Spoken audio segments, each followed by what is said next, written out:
বিসমিল্লাহির রহমানির রহিম। Hello everyone, আসসালামু আলাইকুম। আজকে আমি ঘরোয়া উপায়ে বোরহানি তৈরি করে দেখাবো। খুবই সহজে যে কোনো সময় চটপট তৈরি করে নিতে পারবেন।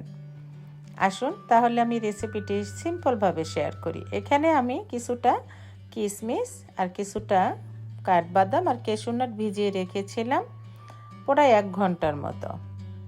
আর বাদামগুলো ক্লিন করে নিয়েছি, কাঠবাদামটা আর কি। আর আমি কিভাবে তৈরি করি খুবই সুস্বাদুভাবে তাই শেয়ার করব। এখানে আমি একটু গোলমরিচের গুঁড়া নিয়ে নিলাম আর নিয়ে নিলাম চাট মশলা কিছুটা। আর চাট মশলাটা অপশনাল, থাকলে নেবেন, না থাকলে না নেবেন। আর নিয়ে নিলাম পিঙ্ক সল্ট।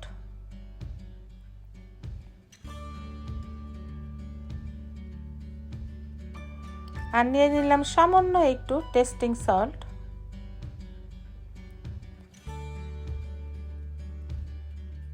আর নিয়ে নিলাম একটু ভাজা জিরার গুঁড়া।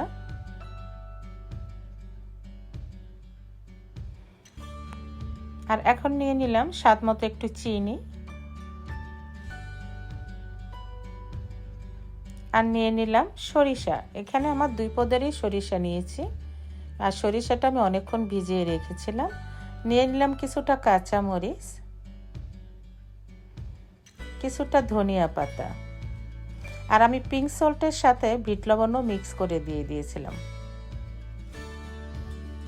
আর নিয়ে নিলাম পুদিনা পাতা, বেশ কিছুটা পুদিনা পাতা নিতে হবে। এখন আমি সব কিছু ব্লেন্ডারে দিয়ে দিলাম। আর দিয়ে দিলাম ফ্রেশ মিল্ক।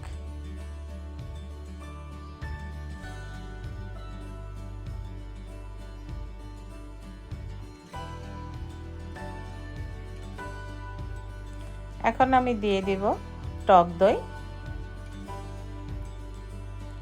আমি এখানে ইয়োগার্ট ইউজ করতেছি, প্লেন টক দই। আপনারা যে কোনো টক দই নিতে পারেন।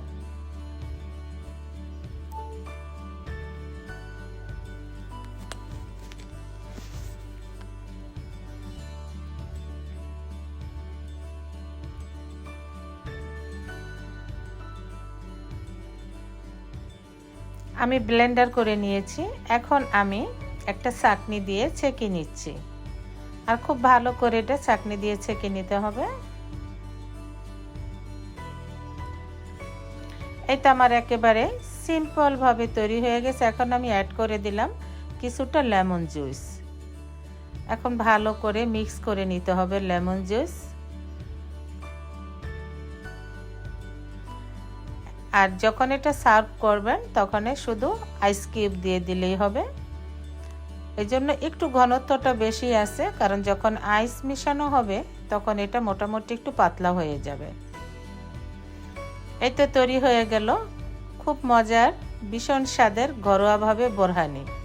আর আপনারাও এইভাবে তৈরি করে নিতে পারেন এনি টাইম। তাহলে আজকে এই পর্যন্তই, আবার হাজির হয়ে যাব কোনো রেসিপি বা ব্লগ নিয়ে ইনশাআল্লাহ। আল্লাহ হাফিজ।